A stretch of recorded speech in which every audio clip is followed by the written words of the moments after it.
Welcome to Subramani. So one question which I got asked recently on Twitter is, Subra, why do you invest in mutual funds? So first of all, I thought it was a good question, and I thought I should clarify. I put a small portion of my money in mutual funds, and apart from the debt mutual funds, my equity mutual fund should be less than 10% of my investable money. So it's not a big thing, but it is significant in the sense that it's a percentage, right? So why do I invest in funds is because certain things I can never ever do on my own, right? I cannot invest in a Brazilian commodity fund sitting in India unless I go to Brazil, find out. It's much easier to ride a fund house which has a scheme, so I put money in that. I put money in a global asset allocator, global equity asset allocator, which allocates between, say, US, China, Europe, Japan, Asia, without putting any money in India. So this allows me to ride the international market without paying capital gains. So let us say I do a 25,000 rupee SIP in a fund like that, and I realize that the fund manager has sold China, bought US, sold US, bought Japan, whatever he does, and I have to assume that he knows better than I do, and that's a fair and safe assumption to make. And I can move my money from China to Japan to US, or to Taiwan without any capital gains tax. I'll never be able to do that on my own. So second, it avoids capital gains tax.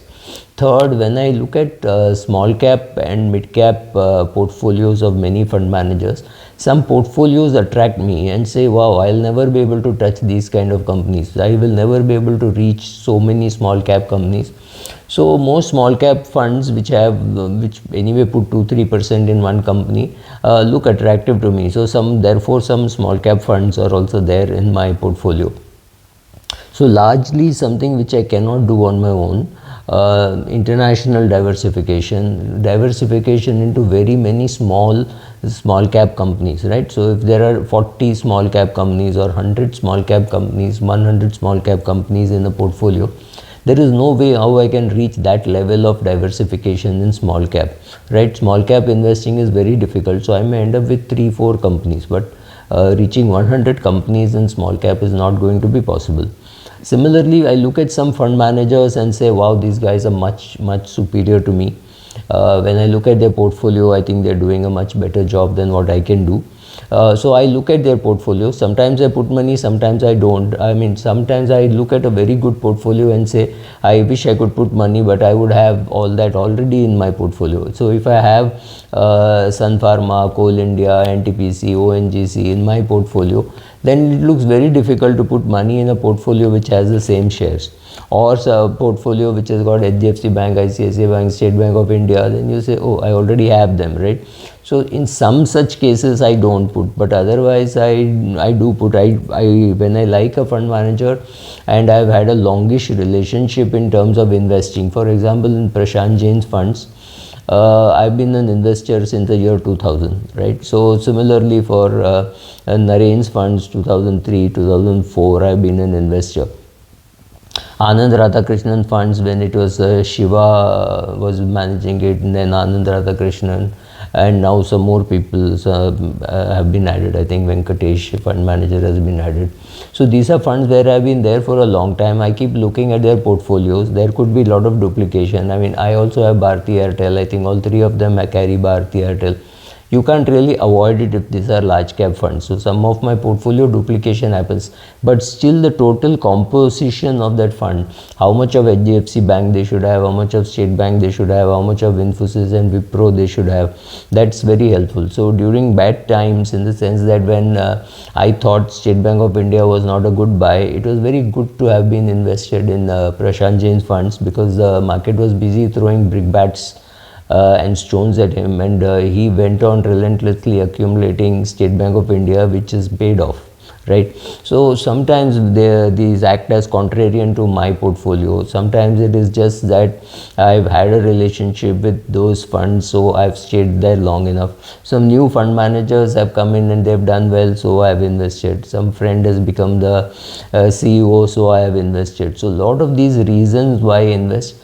Is it a big amount? No, it's not a big amount for me. It is 10% of my portfolio. Maybe it has become 12% of my portfolio.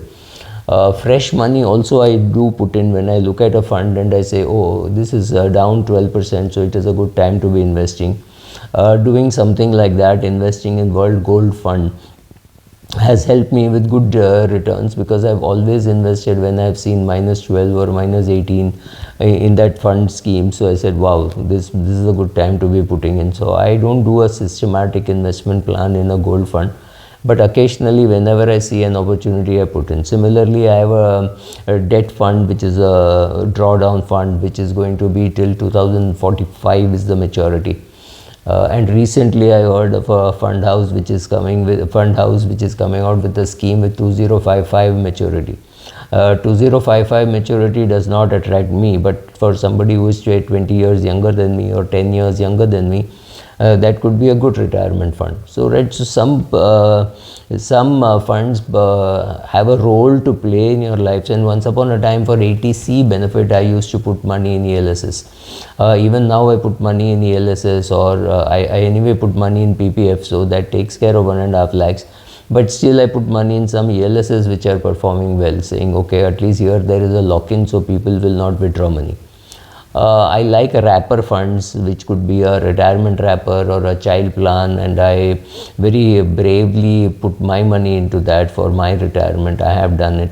So all these various combinations. Sometimes you look at a dividend yield portfolio. I've invested in a dividend yield portfolio. I've invested in an MNC portfolio, because I do have some MNC shares, but I don't have such a concentrated MNC portfolio, right? And I don't feel like adding 3M at these prices.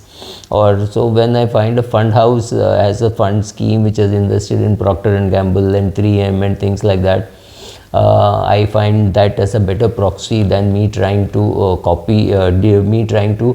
mimic their portfolio. It's very difficult, and you cannot do it in some sensible numbers. So these are many of the reasons why. And then again, a global REIT fund. I don't think REITs are going to make too much money, but when you have some money and you want to diversify, a REIT is not a bad option. So in a global REIT fund, I have some investment. So global debt fund also I have some investment, hoping that it will just protect me against the rupee depreciation against the dollar. Right, so investing in foreign countries, investing in for assets like REIT, investing in multi-assets which include foreign assets. So these are things which are impossible to achieve in your own portfolio by yourself, right? So multi-asset fund, the way it should work is I should have one multi-asset fund and that's it. I shouldn't have anything else. Well, it doesn't work like that for me. So, but I have money in multi-asset funds, and some multi-asset funds have done extremely well. I don't know why they have done well. I have not analyzed whether it is the gold which has made it do well. Is it some international investing which has paid off? I haven't done an analysis, but I have investments in 3 multi-asset funds, and all 3 have done well, right? So could I make multi-asset my core portfolio? Maybe, maybe not. But I think my core portfolio will remain to be ultra short bond funds, because I like to park my money there. And thanks to some bad experiences, now it is 4 ultra short bond funds rather than 1 ultra short bond fund, right? So some of these things work, these things don't work. And sometimes when you look at a portfolio, you say, my God, why is it such a bad portfolio?